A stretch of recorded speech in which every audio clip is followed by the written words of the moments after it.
Hey, YouTube, you lovely human beings out there. You guys are watching Inside for Nerds here. The Nightwing here, talking about how the mighty have fallen in the LCK. You guessed it. As from what you can see right here clearly on my screen, you can see that there are three teams here who were once regarded as some of the best teams in the LCK, feared by other teams in the other regions, as you would hear like, oh, I don't want to face Gen G, I don't want to face KT. If you face Afreeca, oh, you're probably getting smashed. Yeah, these three teams are at the bottom of the standings for the LCK 2019 Spring Split. Now, that can be due to a myriad of reasons, but I'm going to just give my general thoughts, my general opinions, and if you have some of those, please put them down in the comment section below.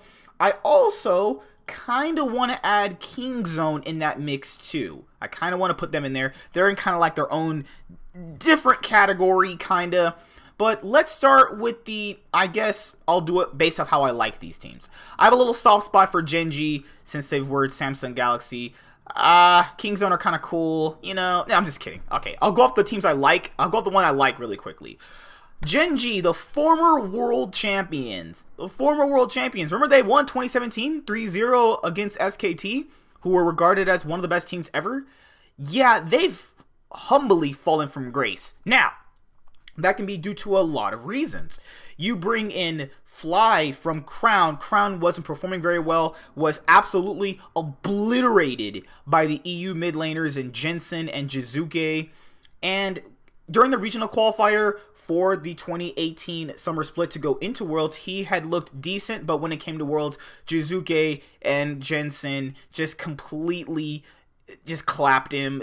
You know, like, I mean, the EU mid laners are really good, and that wasn't surprising to me. It might be surprising to a lot of people, but I know Jensen and Jizuke had been playing very good, and I know that their style of mid lane was going to completely counteract Crown's style of mid lane at that current point in time. Then you have something that's interesting. You bring in Peanut from Kingzone, who actually looked hot and cold for pretty much 2018. Spring Split, hot. Summer Split, cold. He definitely went down as his play just completely started deteriorating. Then you get to this split, and Peanut, if I'm being completely honest, he looks absolutely atrocious. That can be due to two things. One, his playstyle just isn't meshing with the team. What I mean by that is that sometimes during all the regions, LCK, LPL, North America, and EU, is that sometimes when you have a team that wants to play a certain way, you could have that one player, even though he's not bad, he just doesn't mix well with the team. I look at someone like Smoothie when he was on Cloud9. Yes, Smoothie was great on Cloud9, but if you really looked at his actual gameplay compared to what they were doing, it was just they were completely on different pages, even though it worked out. That's kind of what I'm seeing with Peanut right now. Yes, he's playing bad. Yes, he looks like one of the weakest junglers in Korea. You are correct. But I also think that he's trying to do something that the team itself just can't do. Gen G at a certain point were never a fast-paced team. Even when the meta did not suit them, they were just not a fast-paced team. And I think Peanut is kind of on the wrong team here. In my own personal opinion, I think he's on the wrong team. I think a player like Peanut should probably be, my own personal opinion, he should probably be on KT instead of Umti. That's just how I feel. Umti's also not playing good, not up to standard either, but I think that Peanut's style of jungle just is not a style for Gen G. A slower paced team wants to play macro, not really playing good macro, they're getting absolutely just waffle stomped. Life is not better than Core JJ. I mean, nobody in their right mind said that, but if you looked at Life coming from the Kespa Cup, then you knew he was going to not be as good as Core JJ. Looking at QV, he's been on a marginal decline from the past splits of the LCK, just been marginally going all the way down, looking like he wasn't that good. Then he gets replaced by Roach. Roach, if you don't remember, was on Kongdu Monster. Yes, he was on Kongdu Monster, that horrifying LCK team that was always pretty much in 10th place. They almost knocked SKT out of playoffs in spring 2018, because if they had won that best of 3 that they played against SKT, SKT could not have made it into playoffs to face what was known as KSV at the time, now named Gen G. And someone's going to ask, how would you kind of fix their problems? I don't really know how you fix their problems, because the meta's not really suiting them. Even when the meta changed, they never really changed with it. That goes with Ruler too. Ruler is playing absolutely great. I think he's what, third or second in the MVP voting. As me and my partner JTH talked about, the MVP voting system for Korea is kind of a little messed up due to the kind of the way they do it. Playing the best in the game rather than just being the best overall as a player is kind of weird in some certain aspects. But I think when you come to the actual gameplay, I think that they are not adapting very well, and all the players themselves don't really necessarily play that fast-paced League of Legends.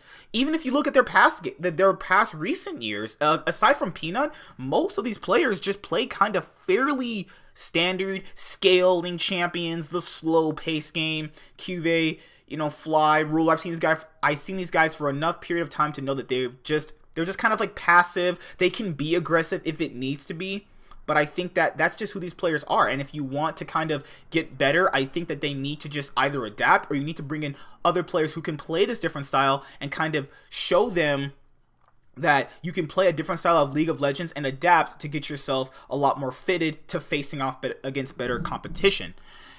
KT Rolster is a different story, and at the time of me recording this video, we have the Telecom Wars coming up as the second game after Gen G will get absolutely destroyed by Griffin. Yes, Gen G are facing Griffin when the LCK returns for their second round robin.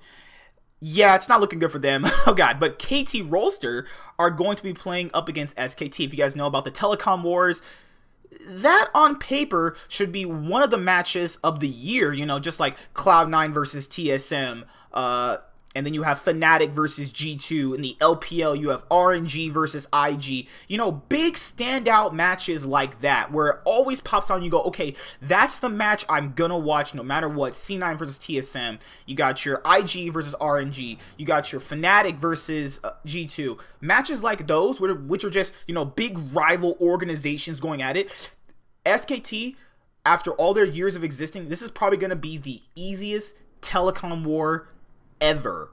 I don't even see a reason why SKT would lose this telecom war. Now, KT have a bit of different issues, because if you really check out what people flame about KT, it's actually Smeb and the bot lane.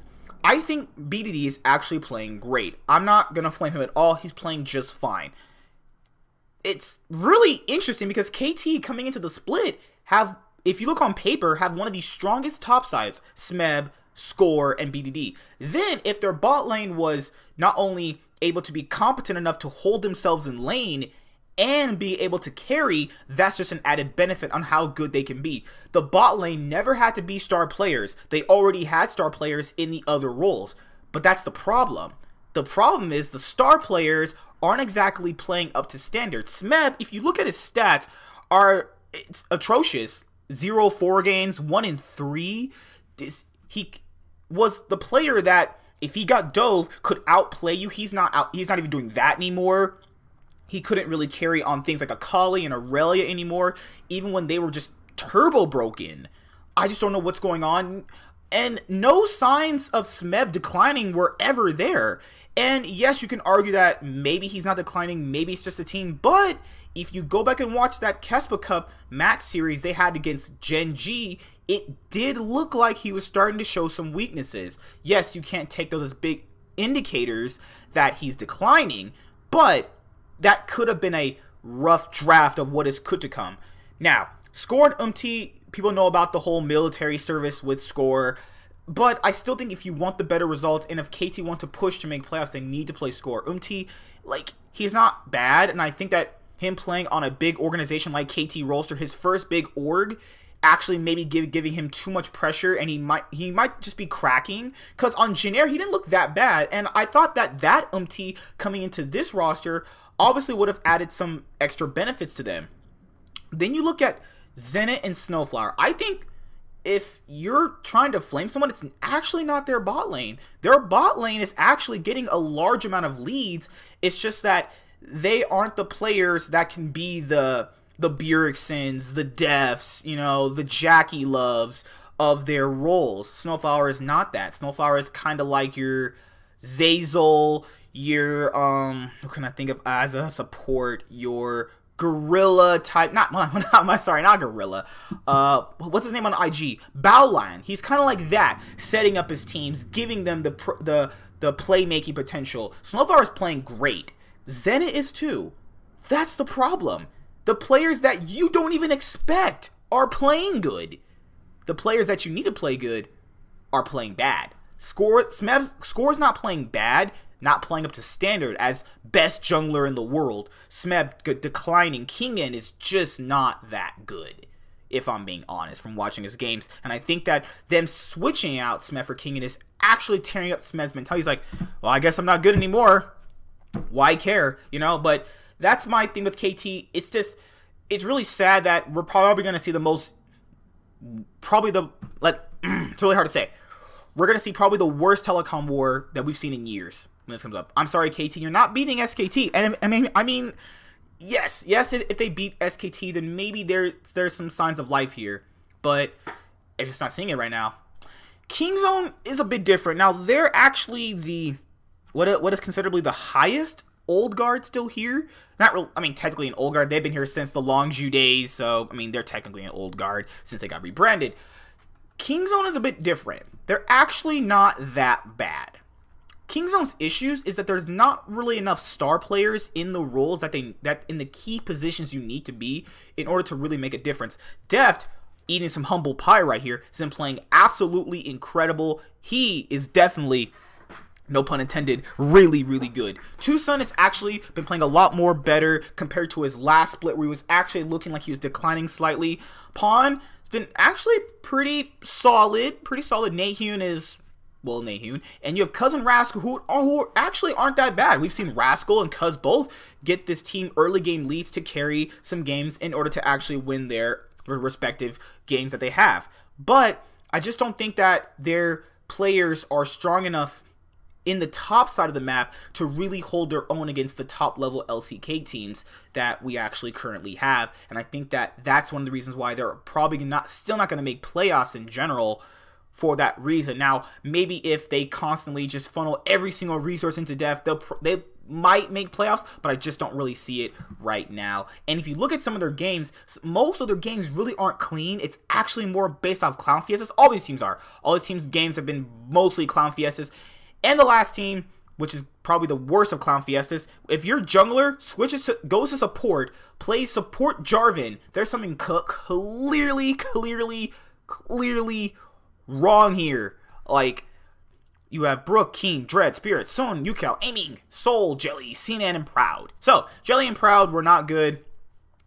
Not really like anything stand out when they were actually playing on other teams that have actually been relegated from the LCK. Their star players in Yukao and Keen are underperforming.